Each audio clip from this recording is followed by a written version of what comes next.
I thought I'd made a great album. I thought was that the Frank album? No, it was the one before that. It was an album called 15 Minutes, which I didn't even know I was making an album. I just had a bunch of songs I had to get out of my system, and all of a sudden there were 12 songs. And I thought, oh, that's an album. That's an album. Let's put it out.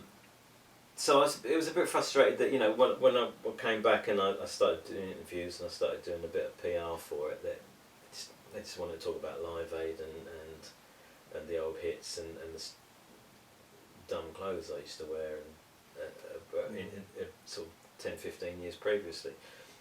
That's a bit frustrating. But then when you realise that at the time in the 80s it was massive exposure I had. Oh yeah, huge. And I had access to the world's media, and they wanted to know about me, and that was my moment just then. So majority of people will associate me with that time. That's just Well, it's like same with me with Heart Song. That's the only point of reference. I haven't had as many hits as you, so that's the one that they're always going to point to, and I don't mind that. Well, I don't mind it now. I mean, as I was saying, I went through that period because I thought it was distracting from what I was doing, which I thought was equally valid, if not in a lot of ways better. I'd learned my craft better, and I was writing better songs. Sure. But then once you realise that you're never going to get that kind of exposure again, so obviously most people are going to associate you with that, and that the fact that there's still a hardcore out there, they know where to find the new stuff, they know where to get the new records. It's still being appreciated, not on as big a scale, but and you're not making the music for that reason anyway. You're making it because you need to make it. It's just I was going to come on to that. It's that desire. You just the artist has to create regardless, and it's nothing to do with money. I mean, I'm assuming that you didn't have to go out to gig. You'd made enough to survive on and have a good quality of life. Yeah. But as taking the subject very slightly, my old mate Jasper Carrot, and he said there are only so many games of golf you can play during the day. There's only so many times you can go to the gym. He said you've got to have a reason for getting up in the morning. Yeah. But that's it. That is. I mean, I've said exactly the same thing. But again, you do have to have a reason to get up in the morning. It's what you do. It's what you do. It's like people saying, "Oh, that's Stones. Why are they still doing it? Why are they still cracking away?" It's just because that's what they do. That's what it is. What are they going to do? That's their job, and it's our job. And I've often said to many people that I have a lot of friends who are incredibly famous and incredibly wealthy, and there's a big part of me that would like some of that wealth, for sure. But whatever they do, they don't do it for the money. They do it because they have to. Does Brian May need to get out and gig again? Does he have to make another album? Of course he doesn't. Doesn't need to, because he does it because he loves it. And it's that challenge of, can I still do it? Can I still write those songs? Can I still play as well as I did? Well, it's kind of how you validate yourself. Your existence on the planet. If you don't do that anymore, then you think, well, why am I here? Exactly, why am I here? Just, you've been given a gift. I tell you what I've been doing recently, and I'm not doing this to sort of make me, sound, what a wonderful person, but I've been doing a few little lunchtime gigs for a handful of people in my local hospice. Just turn up with the guitar. They don't know who I am. Yeah. But she said, well, look, nature has given me this gift to make music. I've got to share it. At the end of the day, it's a sharing thing, isn't it? Yeah. Why keep it to yourself? Why not give that?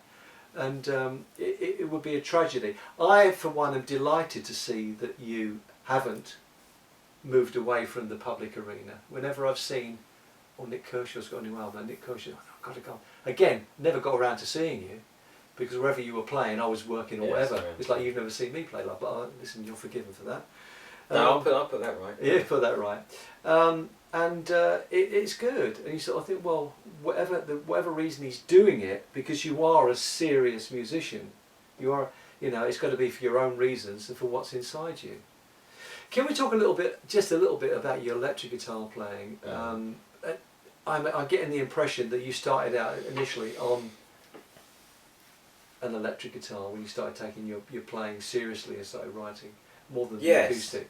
That's a noise I want to. I mean, I picked up the white emulsion acoustic guitar because it was there, and it was the only instrument I had to sort of learn the first few chords on. But that didn't satisfy, and that's not the noise I wanted to make. I wanted to make the you know, the filthy power chords that Richie Blackmore was making, and I just, and that was what I was into. I was into Sabbath and Purple and a lot of that stuff at that time when I was first picking up the guitar.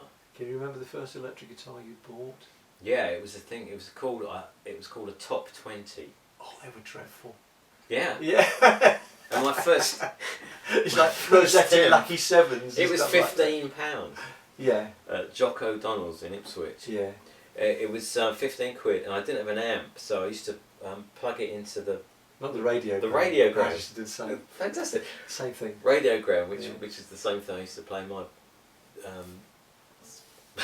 My Lonnie Donegan records, my father's Lonnie Donegan records. Yeah. So that was my first amp and my first guitar. Then I got a thing called a Bird amp. They were posh. Well, I don't know if they're posh. It was enormous, yeah. And it was for the size it was. It didn't make a lot of noise. Probably 15 watts or something. Yeah, was pretty powerful in that. Yeah. But and then I can't remember what I had after. I can't remember my first proper guitar, but I think it was some kind of a Squire Strat copy. Yeah. I think after that. But I always used to take the pickups up and put humbuckers on. Yeah, so you'd always mess with them and stuff. Yeah, to get a bit more power. Yeah. What's your main guitar now? I mean, I'm looking at this lovely Paul Reed Smith. It's the PRS. Yeah, I've had that since early '90s, and it was only ever a studio guitar because I wasn't playing anymore. So I just used it as a studio guitar. It just does everything I need it to do. And I think we talked about this earlier that I've tried other guitars, I've tried other amps, I've tried all sorts of things, and it just ends up sounding like me. So it doesn't make that much difference. Not really. So I've got a lovely, reliable guitar. Plus the fact if I go abroad, I can't take that. I can hire a PRS custom. Sure. Because you know it's going to feel whatever like country, and it's going to feel like that. Yeah, that's the thing. It's what fits your hand, isn't it? I remember years ago seeing you playing a beautiful custom-made guitar by Dave Gladden. Yeah. Small Bond. What I liked about it was because, like yourself, I'm not a big person. I got the impression that was a short scale guitar. Yeah, so, I think it was. Yes, I think it was. Yeah. So it's going to feel easier to play, and it's going to fit your hand and your body size. Yeah. You still got that, I believe, somewhere. I must try and find it. Yeah, absolutely. Dig it out. I booked someone else that me that the other day if I still had it. I must still have it. I've still got my John Bailey twin neck guitar that I was photographed with for Visionary, but both necks are like a banana now. It's not really that playable, but it's a work of art and it's beautiful. And I can still remember the case for it. And I associate me making the case with my kids when they were 3 or 4, running around in the house, and I'm trying to make this case to fit this double neck guitar. So it's association of things with your kids as well. Yeah. And that it's almost like a period of innocence, really. It's lovely. I sometimes long for those days, the days when you're struggling. What did Neil Sedaka call them, the hungry years? Not that you ever want to be hungry again, but you know what I mean?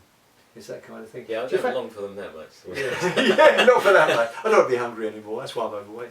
Do you want to give us a quick blast on this? Because I like to hear what the kind of stuff you do on the on your PRS. So I'm going to need one of these things called a plectrums. You've never got a pick when you want one, have you?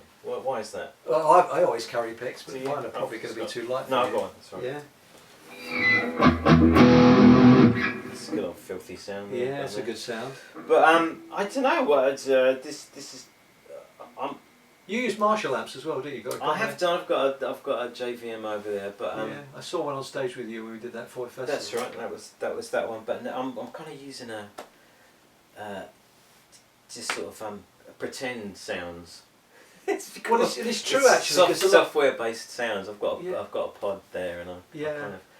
The thing is, I'm carrying my sounds with me. I can stick them in a hand luggage rack, as opposed to getting to a festival in Oslo or somewhere and hiring an amp, and it's not the right amp, and it's not. You're trying to get a sound together, and you're not getting a sound check or anything like that. Isn't technology amazing? It's incredible. So you can probably do without an amp, really. Just plug it into the PA. I do. That's what it is. Bring it back for the stereo. I've got all my effects in there. I've got and it's the same everywhere in the world. No, it is extraordinary.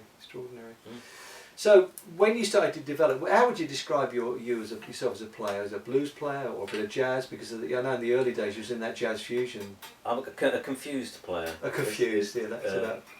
It's interesting because, like you, I've never had a lesson in my life, and I don't play the guitar prop. People think I'm because I'm an acoustic player, but you know how to use that